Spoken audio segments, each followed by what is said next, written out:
Olá pessoal, sejam todos muito bem-vindos. Vamos começar agora a resolver a prova de contabilidade da Receita Federal de 2014 do cargo de auditor fiscal.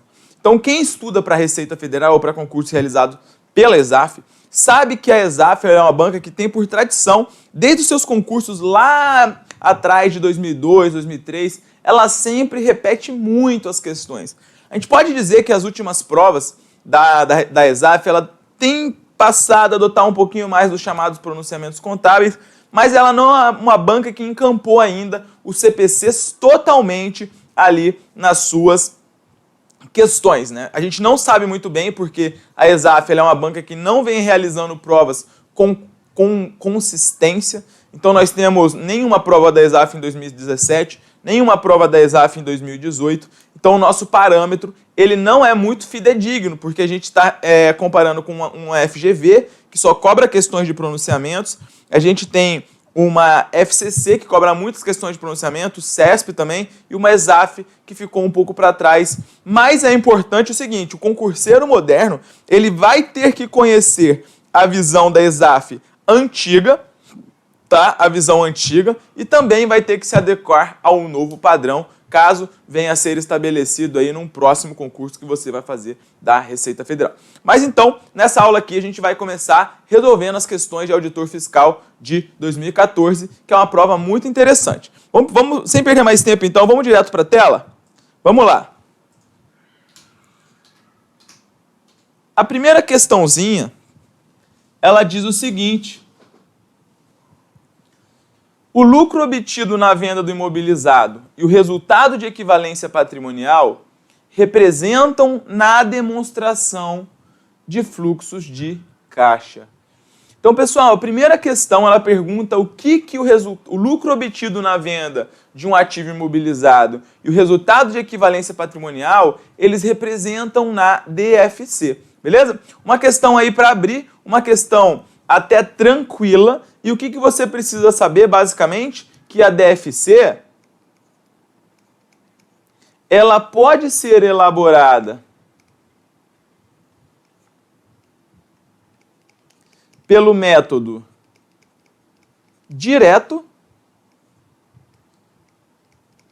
ou pelo método indireto.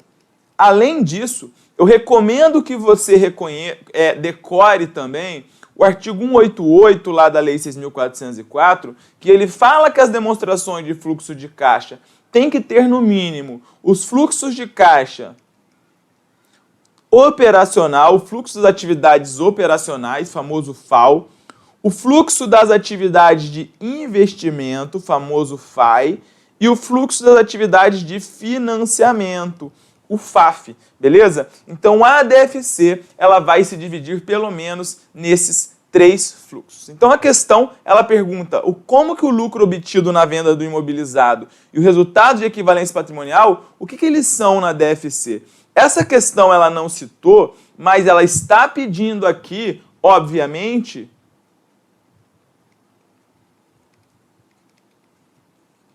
pelo método indireto. E o que acontece então? A gente sabe que a diferença do método direto para o método indireto é somente no chamado fluxo das atividades operacionais, beleza? Então o fluxo de investimento e o fluxo de financiamento, eles são idênticos, quer estejamos no método direto, quer estejamos no método indireto. Agora o fluxo operacional, não. O fluxo operacional, ele é distinto. Por quê? No método direto, você faz partindo diretamente das contas que afetaram ou não ali o caixa. Enquanto que no método indireto, você parte do lucro líquido. Cadê você? Você parte do lucro líquido na demonstração do resultado do exercício e faz os ajustes, tá? Você vai fazer os ajustes. E que ajustes são esses?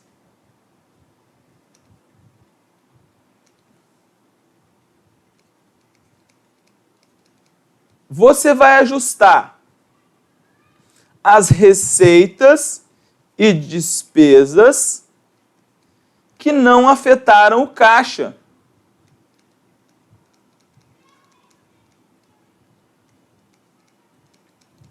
Ou então, que pertençam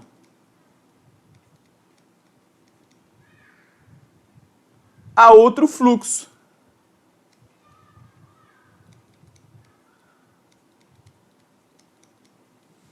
Tá bom? Então você parte do lucro líquido na DRE e vai fazendo os ajustes. Isso é estudado na aula de demonstração de fluxos de caixa. E o que a gente sabe? A gente sabe que o lucro obtido na venda de um ativo imobilizado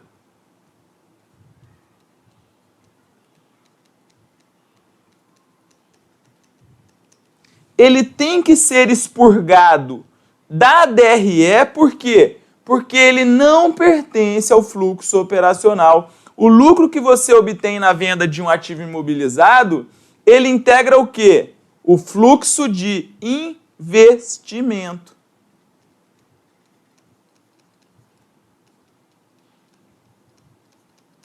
Tá? Na verdade, o que integra o fluxo de investimento não é o lucro, é o valor da venda. Mas, repetindo, ele é expurgado da demonstração do resultado do exercício, porque no fluxo das atividades operacionais, a gente quer somente aquelas atividades que são as principais geradoras de caixa da empresa, que é compra de mercadoria, venda de mercadoria, pagamento de salário, pagamento de aluguel, impostos e essas coisas, comissões que estão relacionadas com a atividade operacional da empresa. O lucro que você obtém na venda de ativo imobilizado, ele está relacionado ao chamado fluxo de investimento. Por isso, na demonstração do resultado do exercício, se tiver lá lucro ou prejuízo na venda de um imobilizado, de um terreno, de investimento, qualquer coisa, você vai ter que expurgar, tá? Expurgar porque você não vai considerar isso no fluxo operacional. Está claro para vocês? Beleza. Então, além disso, o MEP ele também tem que ser ajustado. Por quê? Porque o MEP, que é o método da equivalência patrimonial, ele não afeta o caixa. O que acontece com o método da equivalência patrimonial que ele não afeta o caixa? O método da equivalência patrimonial, o MEP, ele acontece da seguinte maneira. Você tem aqui a empresa A, que está investindo na empresa B, tá?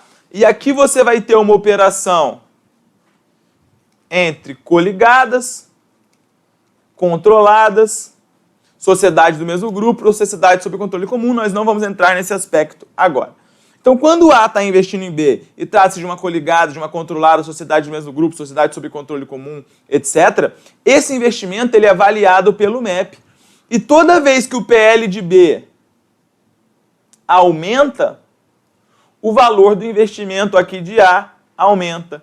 E quando o PL de B aumenta e o valor do investimento aumenta, a gente reconhece na demonstração do resultado do exercício o chamado resultado de equivalência patrimonial. E isso daí, por si só, não afeta o caixa. Conseguiram entender? Então, tanto o lucro obtido na venda de um ativo imobilizado e o resultado de equivalência patrimonial, eles representam o quê? Ingresso de caixa na atividade de investimento? Não. Não. O lucro obtido na venda, ele é expurgado porque ele vai pertencer ao fluxo de investimento, mas o que é o fluxo não é o lucro, mas é o valor que você recebeu, é o valor da venda. Aumento das atividades operacionais? Também não. Ajuste do resultado na elaboração da DFC? Esse é o nosso gabarito. Ingressos por receita operacional? Não. Aumento de investimentos? Também não. Tá bom? Então, o nosso gabarito é a letra C. Todos conseguiram entender isso perfeitamente? Beleza. Vamos partir, então, para a nossa próxima questão, a questão de número 2. A questão de número 2, ela diz o seguinte. Na elaboração da demonstração do valor adicionado, DVA, as receitas financeiras de juros recebidas por entidades comerciais e o valor da contribuição patronal para a Previdência Social são respectivamente. Então aqui, o que é necessário é que você entenda qual é a estrutura da demonstração do valor adicionado. E como que a demonstração do valor adicionado ela tem início? Você vai começar a demonstração do valor adicionado pelo quê? Pelas receitas, o que vai incluir aqui todas as receitas. Lembre que aqui todos os tributos estão inclusos, sejam eles recuperáveis ou não. O segundo ponto, você vai tirar o que nós chamamos de insumos adquiridos de terceiros. Beleza? Então, fazendo isso, você vai chegar no que a gente chama de valor adicionado bruto.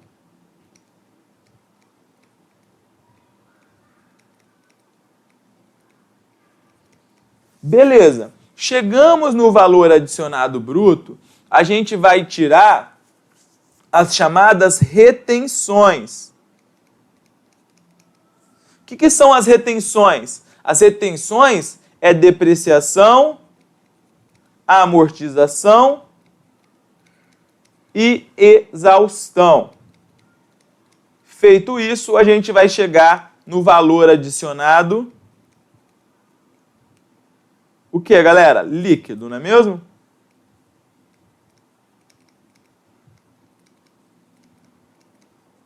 Ok, chegamos no valor adicionado líquido, a gente vai para um outro ponto da DRE, que são os valores adicionados recebidos em transferência. O que é valor adicionado recebido em transferência? Aqui nós temos resultado de equivalência patrimonial, nós temos receitas financeiras, nós temos aqui receitas de aluguel, entre outros. E aí chegaremos ao item 7 da DVA, que é o valor adicionado total a distribuir. Beleza? Então, ok. Essa é a primeira parte da DVA. A segunda parte da DVA, ela é chamada de distribuição do valor adicionado. Distribuição do valor adicionado. Como que esse valor adicionado ele é distribuído? Ele pode ser distribuído em 8.1 pessoal, que é o valor que você paga para os funcionários próprios ali através de remuneração direta, FGTS, benefícios, etc. Que mais? 8.2 você tem os valores devidos às distribuições ao governo, que são impostos, taxas e contribuições. Você tem 8.3, remuneração do capital de terceiros. E 8.4, remuneração do capital próprio. Beleza? Então vamos lá. A nossa questão ela falou o seguinte: na DVA, as receitas financeiras de juros recebidas por entidades comerciais e o valor da contribuição patronal da Previdência Social são respectivamente. Então, receita financeira, nós falamos que está onde? Receita financeira, nós vimos que está aqui. Valor adicionado recebido em transferência. Então, vamos ver. Aqui você já teria o gabarito, né? E o que mais? Contribuição patronal para a Previdência Social. Isso aí é a distribuição da riqueza obtida. Tá bom? Então, não falou nada, ele seria contribuição patronal é governo, né? Mas gabarito, portanto, letra A. Ok? Todos entendendo? Vamos embora? Então, vamos para a nossa terceira questão. Questão tranquila também, né, galera?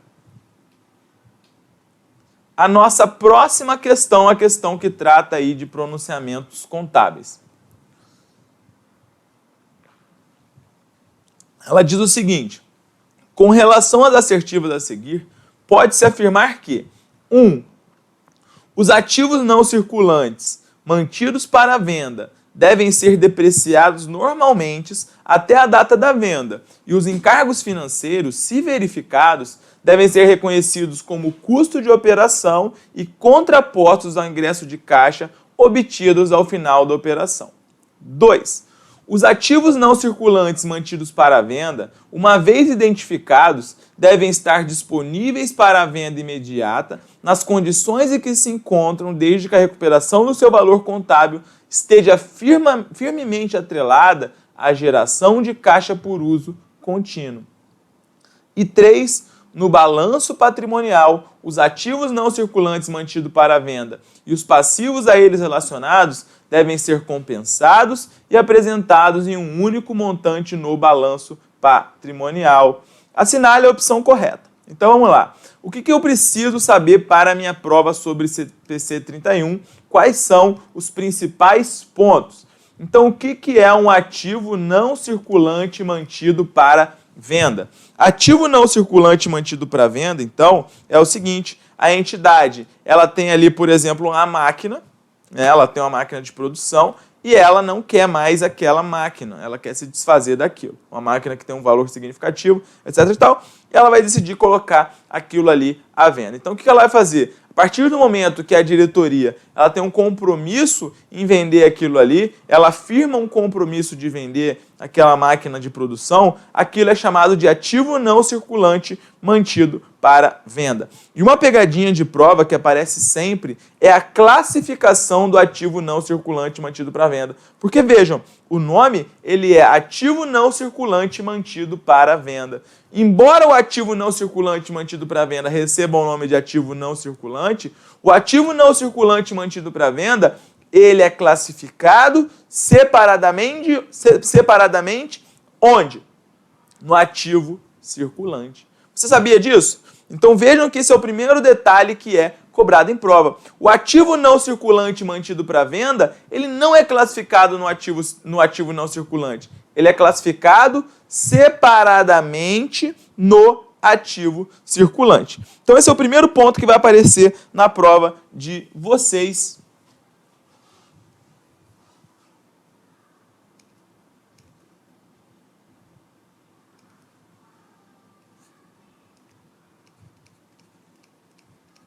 Classificado separadamente no ativo circulante. Beleza?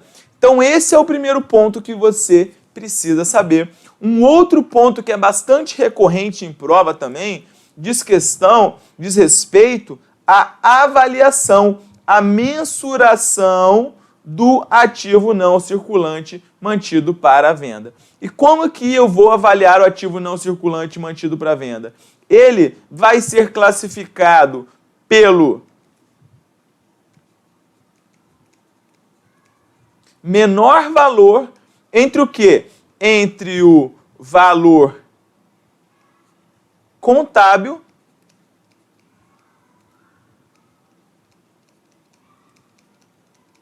e o valor justo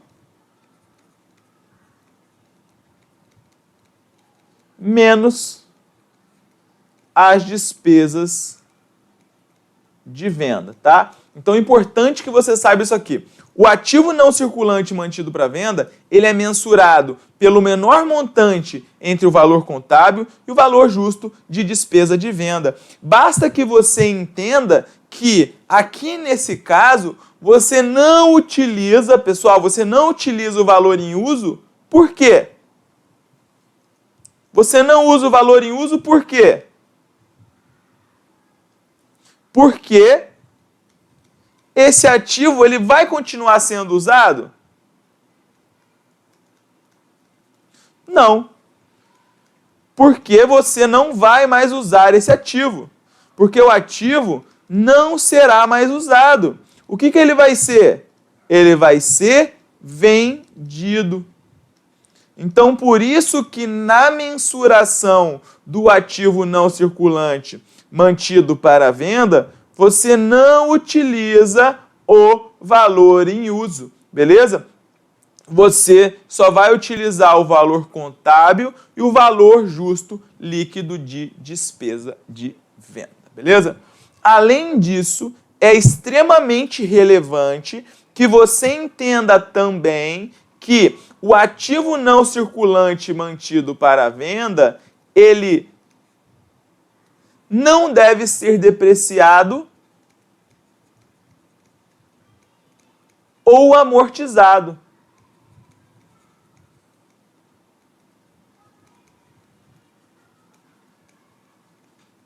Então, a depreciação e a amortização, elas cessam, ok? E, além disso, isso aqui é quase 100% do que cai na sua prova. Dificilmente as questões elas fogem muito desse ponto. Além disso, você precisa saber também que os resultados das operações descontinuadas devem ser apresentados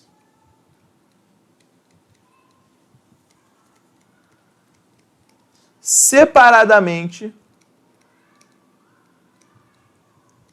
na demonstração do resultado do exercício. O que isso quer dizer? Vejam, prestem atenção, o resultado das operações descontinuadas devem ser apresentados separadamente na demonstração do resultado do exercício. Gabriel, se isso aparecer na minha prova, o que isso quer dizer? Vejam, a FGV, por exemplo, já cobrou isso em prova. Imagine-se que há uma montadora que ela monta caminhões, carros e motos, beleza? Então ela tem essas 3 linhas aí de produção. E de um exercício de 2018 para 2019, ela resolve que ela vai descontinuar, ou seja, ela não vai mais dar prosseguimento à linha de fabricação de motos. Ela desistiu da linha de fabricação de motos, ela vai vender aquilo ali e ela vai descontinuar. Então o que acontece?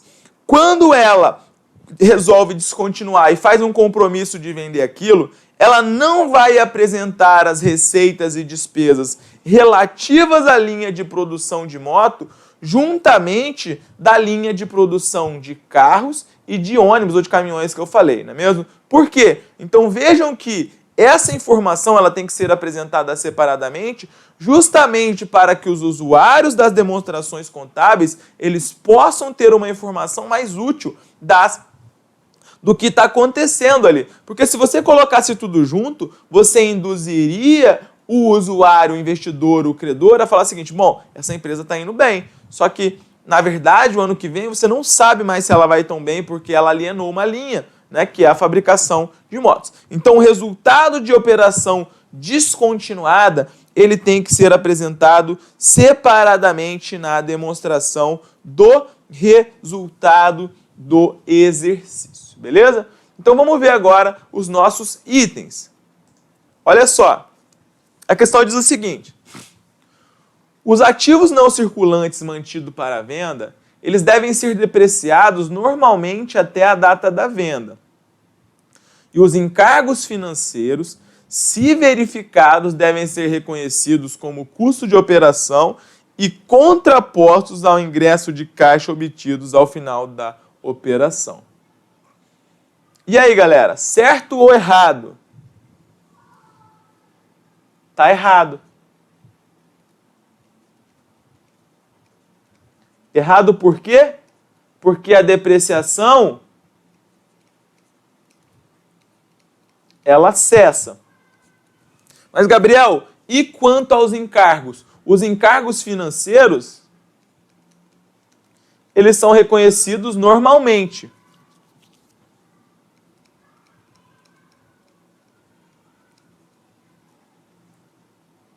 Beleza? Então, a questão ela está errada. 2. Os ativos não circulantes mantidos para venda, uma vez identificados, devem estar disponíveis para venda imediata, nas condições em que se encontram, desde que a recuperação do seu valor contábil esteja firmemente atrelada à geração de caixa por uso contínuo Galera, esse item 2, ele está certo ou está errado? Ele está errado. O que eu falei para vocês ali no outro esquema? Olha aquele pontinho em preto. Eu falei que você não utiliza o valor em uso na mensuração do ativo não circulante mantido para venda. Por quê? Porque esse ativo ele não será mais utilizado. Então, quando a questão ela assevera que o valor contábil está firmemente atrelado à geração de caixa por uso contínuo, isso aqui está errado, porque você não vai ter mais uso contínuo, tá bom? Então, está errado. 3. No balanço patrimonial, os ativos não circulantes mantidos para venda e os passivos a eles relacionados devem ser compensados e apresentados em um único montante no balanço patrimonial. Isso aqui está errado, tá? Está errado. O que acontece? O CPC 31, ele chega e fala o seguinte, fala, olha, o ativo não circulante mantido para venda, ele tem que ser apresentado separadamente no ativo circulante. O próprio CPC 31 também chega e fala o seguinte, fala, olha, e quando você tem passivos relacionados a esse ativo não circulante mantido para venda, o que vai acontecer também? Você vai classificar separadamente de outros passivos. Então você está alienando uma máquina, beleza? Você está alienando determinada máquina, só que essa máquina, ela tem um determinado financiamento ali. Então você não vai compensar, matar o valor de um com o outro. Não, você vai classificar tudo separadamente. É assim que funciona com o ativo não circulante mantido para venda. Portanto, item 3 também falso. Nosso gabarito, portanto, é a letra D. Todos os itens são falsos, beleza? Então vamos embora. Vamos para a nossa próxima questão. Vamos entrar agora em análise das demonstrações contábeis. 3 questões aí bem interessantes que a gente precisa conhecer bem os índices, beleza? Vamos lá. Dados para a resolução das questões de 4 a 6. Dos registros contábeis da companhia corporativa relativos ao exercício 2010 e 2012, foram extraídos os valores abaixo. E aqui você tem uma série aí de valores. Tá? Tem ativo circulante, blá, blá, blá, blá, blá. Com base nos dados fornecidos, pode-se afirmar que... Então você tem aqui uma série de itens de 2010, 11 e 12, e a questão ela está pedindo aí uma série de informações. Vejam, liquidez, giro do ativo, liquidez corrente, liquidez imediata, liquidez seca, giro do ativo, retorno do ativo, rentabilidade, etc. Então vamos dar uma olhada em cada uma dessas questões. Então a letra A da questão 4, ela afirma que a empresa em 2011 tem o giro do ativo de 0,74. Então como que eu calculo o giro do ativo?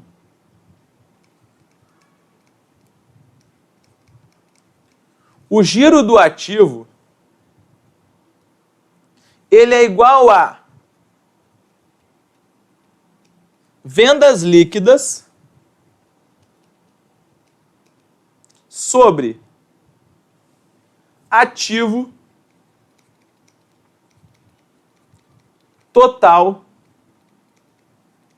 médio.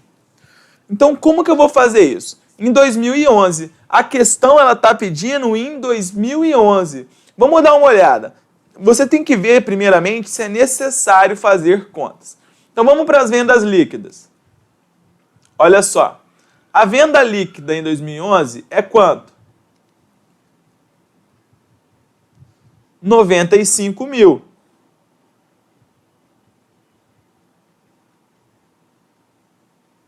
Ok? E como que eu vou calcular o ativo total médio? O ativo total médio de 2011, você vai calcular da seguinte maneira. Vamos fazer aqui. o ativo total médio de 2011, você vai fazer o seguinte. Você vai pegar o ativo de 2010, que é 10 mil mais 50 mil, que vai dar 60 mil. Você vai pegar o ativo de 2011, que é 18 mil mais 62 mil, que vai dar 80 mil.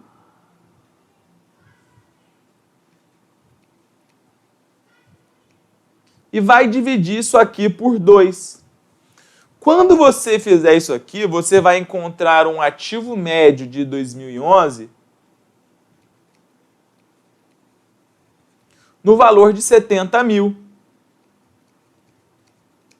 Então vejam, sabendo-se que giro do ativo é igual a vendas líquidas sobre ativo total médio, você vai ver o seguinte, quando você dividir 95 mil por 70 mil, isso vai dar um valor maior ou menor do que 1?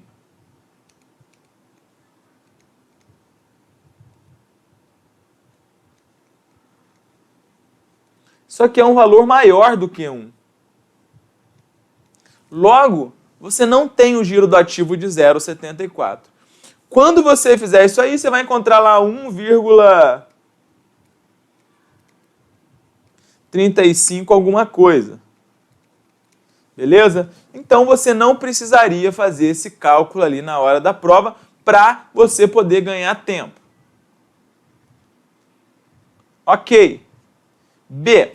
O menor índice de solvência da empresa é identificado no exercício de 2010. Então, o que é o índice de solvência? Solvência é quando a empresa está se ferrando e ela tem que se desfazer dos seus ativos para liquidar os seus passivos. Então, como que eu encontro o índice de solvência? A solvência, ela pode ser encontrada através do ativo circulante mais o ativo não circulante, dividido por passivo circulante mais o passivo não circulante. Então vamos fazer o cálculo para cada um dos exercícios. Nós temos 3 exercícios aqui.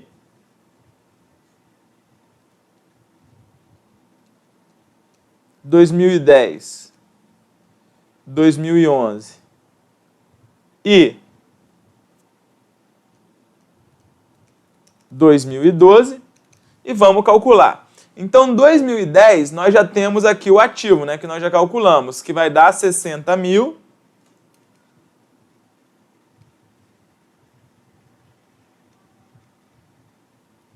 dividido pelo passivo. Cadê? Passivo circulante mais passivo não circulante.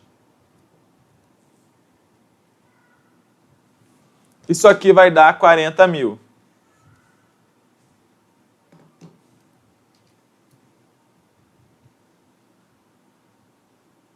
Portanto, fazendo isso aqui vai dar quanto? 1,5. 2011, a gente sabe que o ativo ele vai dar 80 mil, que nós já fizemos.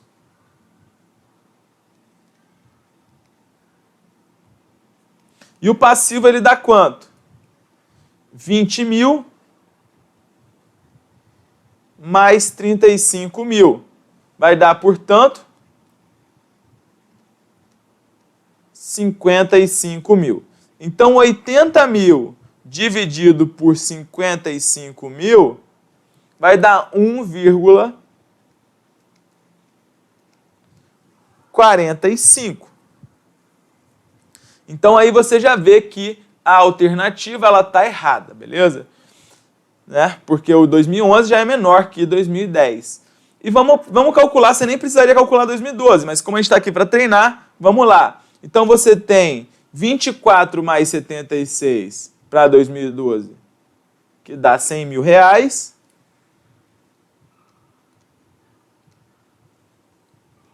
Dividido pelo passivo circulante mais passivo não circulante, que vai dar aí R$ 74 mil.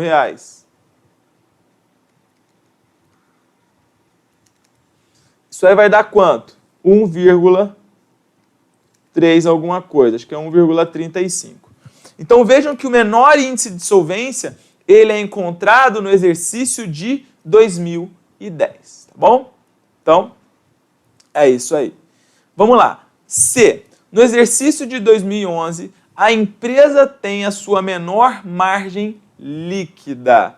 Então, como que eu encontro a margem líquida? Pô, Gabriel, mas é muito difícil isso. Você, infelizmente, análise de balanço é decorar essas fórmulas, tá? Não tem muito o que fazer. Então, a letra A está errada, a letra B está errada. Vamos para a letra C.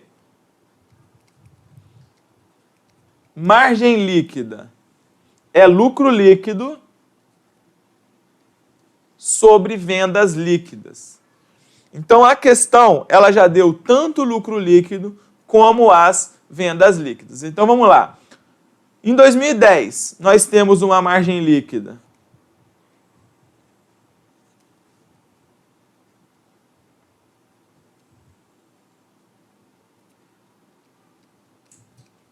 vamos espremer aqui para caber.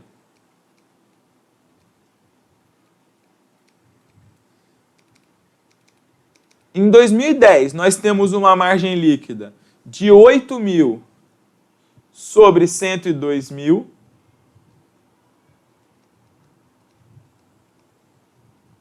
Em 2011, nós temos uma margem líquida de 6 mil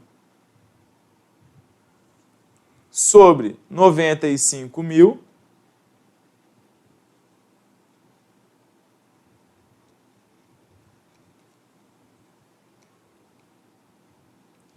E em 2012,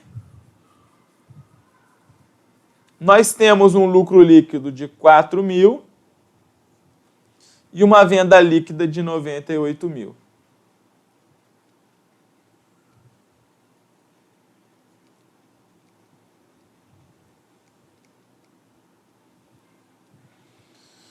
Então, o que eu tenho aqui? Vamos lá. Vamos calcular aí. Aqui você vai encontrar, em 2010, uma margem líquida de 0,08. Em 2011, você vai encontrar uma margem líquida de 0,06. Em 2012, você vai encontrar uma margem líquida de 0,04. Qual que é a menor margem líquida, pessoal? A menor margem líquida você vai ter no ano de 2012, que é 0,04. Isso aqui é menor do que 0,06 e menor do que 0,08, tá bom? Então isso aqui é uma contabilidade já mais avançada, mas a gente tem que saber, né? Quem quiser fazer um concurso para ganhar 20 mil, que é o caso da Receita Federal, tem que saber isso aqui, tá? Ah, Gabriel, mas é muito avançado. Então dê um tempo ao tempo, assista essa aula 10 vezes.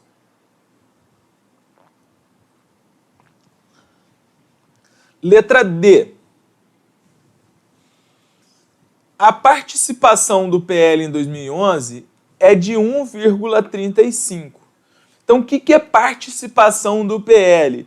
Mesmo que você não tenha todos esses índices na sua mente, você vai raciocinar o seguinte, você vai falar, bom, participação do PL é quanto o PL, vejam, o PL, ele participa da origem de recursos, que é o passivo exigível mais PL. Então, qual vai ser a minha participação do PL? É o total do PL em relação aí à minha origem de recursos. Então, a participação do PL, vamos ver em 2011. 2011, nós temos um PL de 25 mil.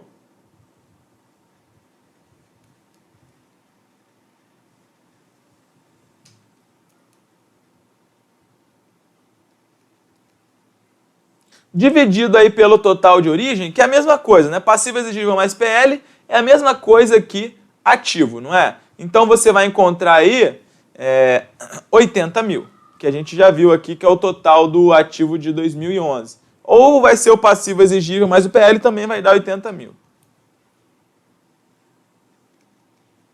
Portanto, quando fizermos isso aqui, vamos encontrar uma participação do PL de quanto? 0,312. Portanto, item errado. E letra E é o nosso gabarito, que aqui diz o seguinte: o maior grau de endividamento da empresa é identificado no período de 2012. Então, como que eu encontro o grau de endividamento? Vamos lá, grau de endividamento. O grau de endividamento, você já sabe que está relacionado ao passivo exigível, PE. Então, é o passivo exigível em relação ao PL. Então, é o passivo exigível, que é o passivo circulante, mais o passivo não circulante, em relação ao PL. Então, vamos dar uma olhada.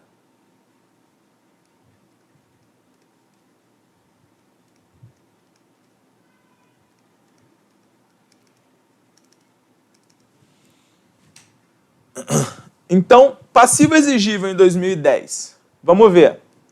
Deixa eu apagar isso aqui, tá, galera? Para a gente não ficar mais confuso. Passivo exigível de 2010 é 16 mais 24,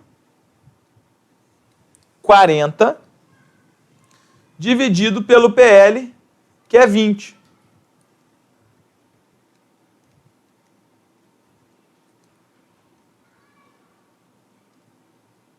Que vai dar 2. Agora, em 2011, vai ser 20 mais 35, 55, sobre 25.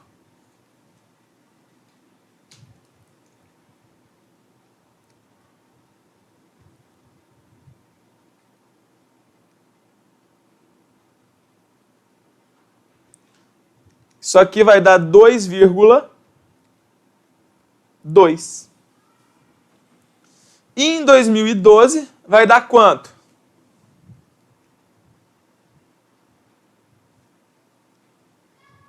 Trinta mais 44, que dá 74, sobre 26.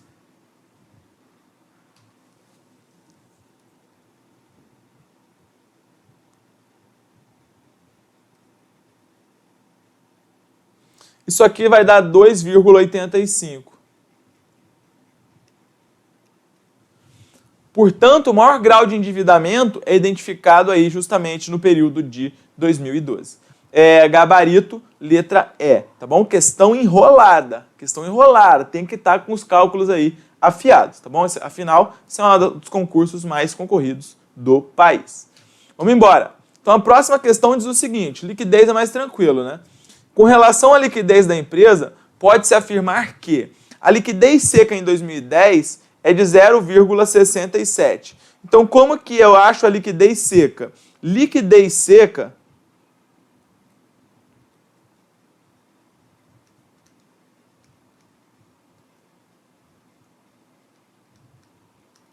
é o ativo circulante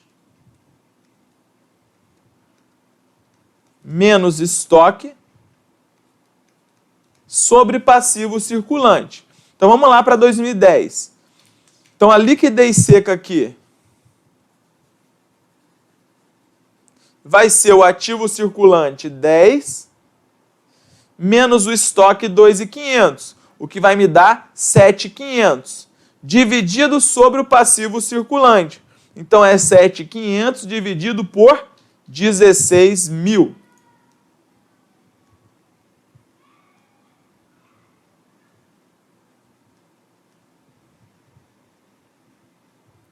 Isso aqui dá menos de meio, né, galera? Então você já vê que está errado, nem precisa fazer conta, porque para dar meio seria 8.000. Como é 7.500, é menos de meio. Isso aqui vai dar 0,47. Então está errado. O menor índice de liquidez imediata é o de 2011. Como que eu acho a liquidez imediata?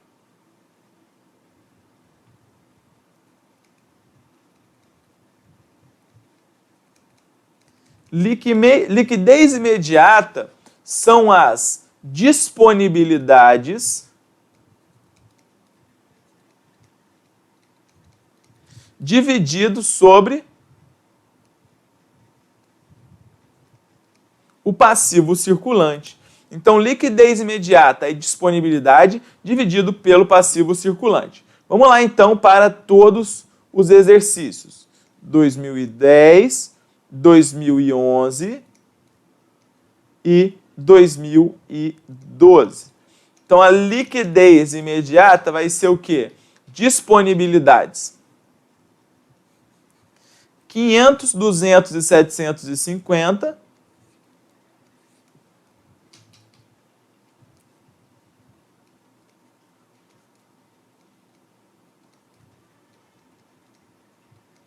Dividido pelo passivo circulante. 16.000, 20.000 e 30.000.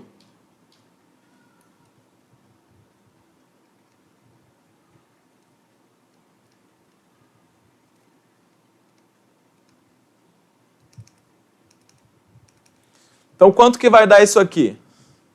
Isso aqui dá 0,031.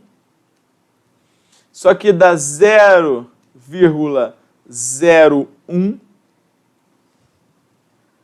Isso aqui dá 0,025.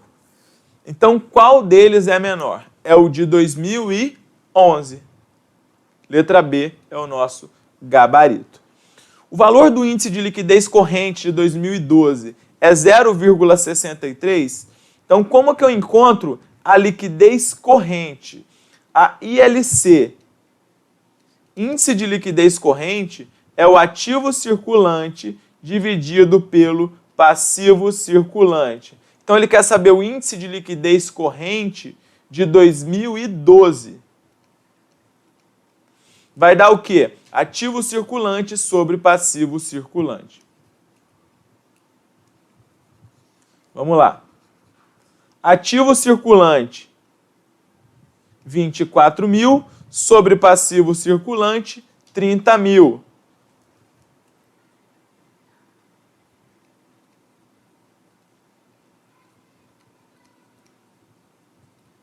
Está errado, né? Isso aqui dá 0,8. Em 2011, o índice de liquidez imediata da empresa é 0,47. Errado, nós já calculamos na alternativa B, que é 0,01. A empresa tem o seu maior índice de liquidez seca em 2010. Então vamos dar uma olhada. Nós já calculamos o índice de liquidez seca de 2010, que foi esse aqui, 0,47. Agora vamos calcular o de 2011 e 2012.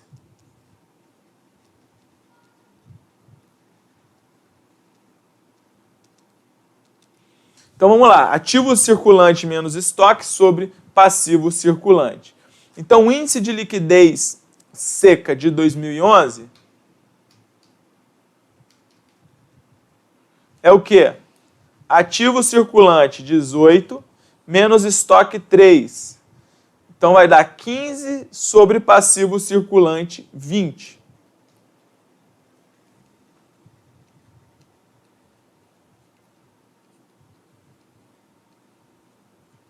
Dá 3/4, 0,75. E 2012 vai dar o quê? Ativo circulante menos estoque, vai dar 20.000, sobre 30.000.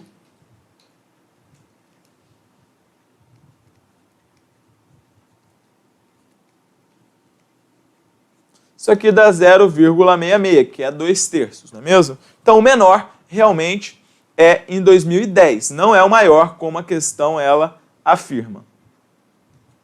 Beleza? Então, gabarito da questão 5, letra B de bola. Vamos para a sexta questão.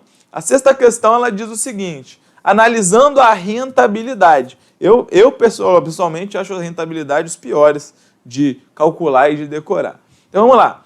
O giro dos ativos em 2012 é de 1,70.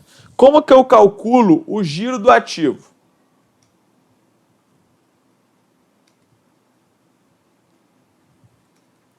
Letra A.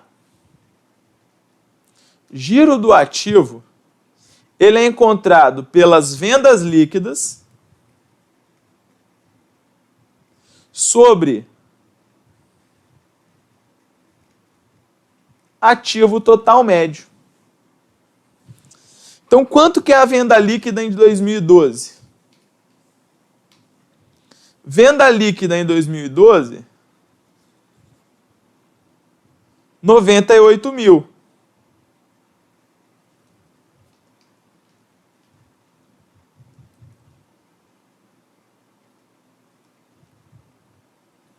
E qual que é o ativo total médio? O ativo total médio ele vai ser encontrado da seguinte maneira. Você vai pegar o ativo de 2012, que dá 100 mil,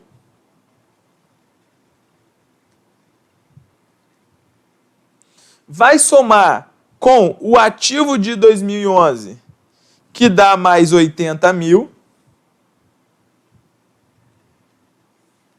e vai dividir por 2.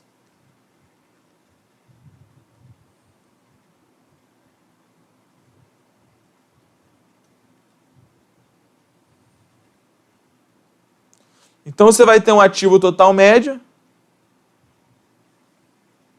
de 90 mil. Então, vamos lá para a questão. 98 mil sobre 90 mil, ora, você nem precisa fazer a conta assim tão longa, né? Você sabe que não vai dar 1,70. 1,70 seria se fosse muito mais de 98 mil. Isso aqui vai dar lá 1,10 quase, 1,09. Então, letra A, errada. B, o retorno dos ativos é crescente ao longo do período. Então, vamos ver. O que é o retorno dos ativos? Retorno dos ativos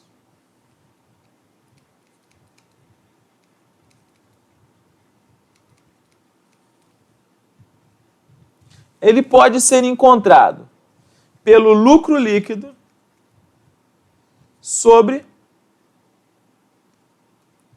o ativo médio. Só que vamos ver se há realmente necessidade de calcular.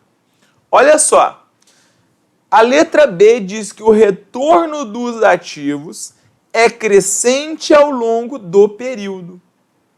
Ou seja, fala que o retorno do ativo ele aumenta. Então, para o retorno do ativo aumentar, o que tem que acontecer nessa equação?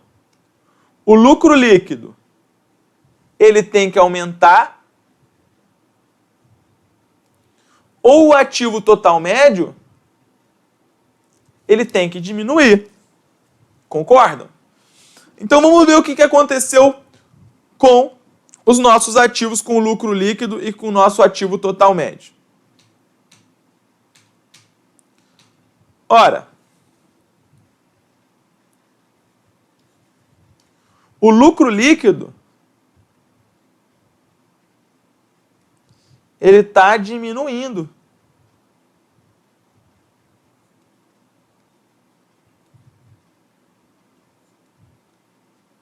O lucro líquido ele está diminuindo. E o meu ativo? Aqui ele era 60. Diminuindo. Aqui ele foi para 80. Aqui ele foi para 80. Diminuindo não, aqui era 60. Aqui ele foi para 80. Aumentando. Aqui ele foi para 100. Aumentando. Então você acha que tem necessidade de fazer todas essas contas? Não. Se você soubesse que o retorno dos ativos é o lucro líquido sobre o ativo total médio, você pensaria, bom, para que isso possa ser crescente, para que ele possa aumentar, o meu lucro líquido ele tem que aumentar e o meu ativo total médio ele tem que diminuir. E está acontecendo justamente o inverso. Então, o que está acontecendo? A rentabilidade dos ativos, ela é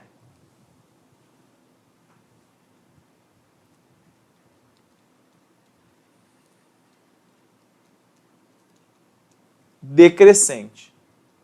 Conseguiram entender isso, pessoal? É importante que vocês entendam.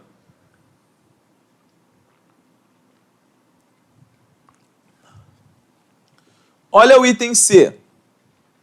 O C fala o seguinte, olha. A menor rentabilidade dos ativos verifica-se em 2011. Mas vamos fazer para a gente poder entender como é que é essa situação, tá? Para que vocês possam entender. Pelo macetinho aí vocês já iam matar, mas você conseguiria resolver dessa maneira que a gente pensou. Mas vamos dar uma conferida então, já que o nosso intuito aqui ele é didático.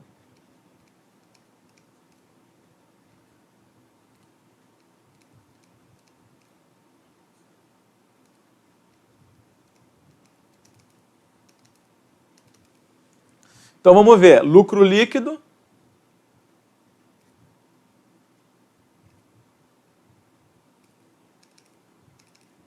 sobre ativo médio. Então lucro líquido 2010, 11, 12. 8 mil, 6 mil e 4 mil.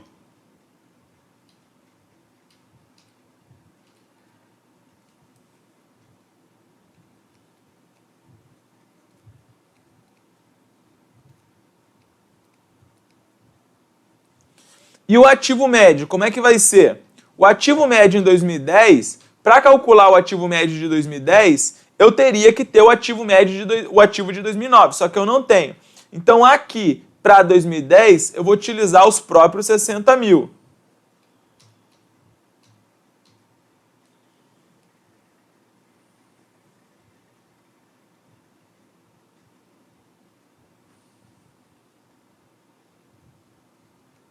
Rentabilidade e retorno é a mesma coisa aqui, tá?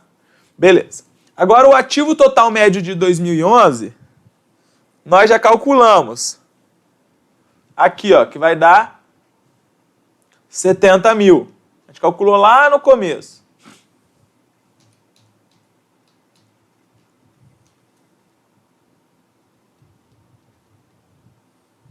E o ativo total médio de 2012, a gente também já calculou. A gente achou aqui 90 mil.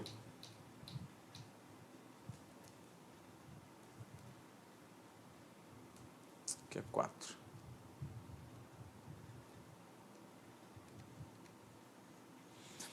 Então, fazendo isso, a gente vai encontrar 2010 0,133, 2011 0,086 e 2012 0,044. Então, a menor rentabilidade que eu tive, o menor retorno dos ativos, foi em 2012.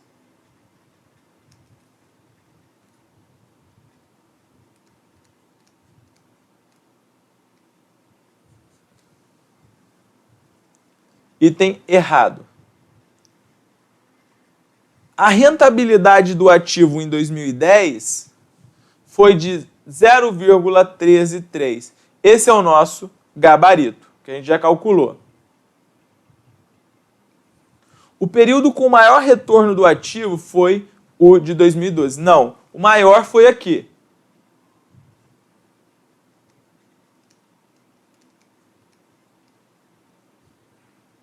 Em 2010, tá bom? Então, portanto, aí, questão 6 foi para conta, beleza?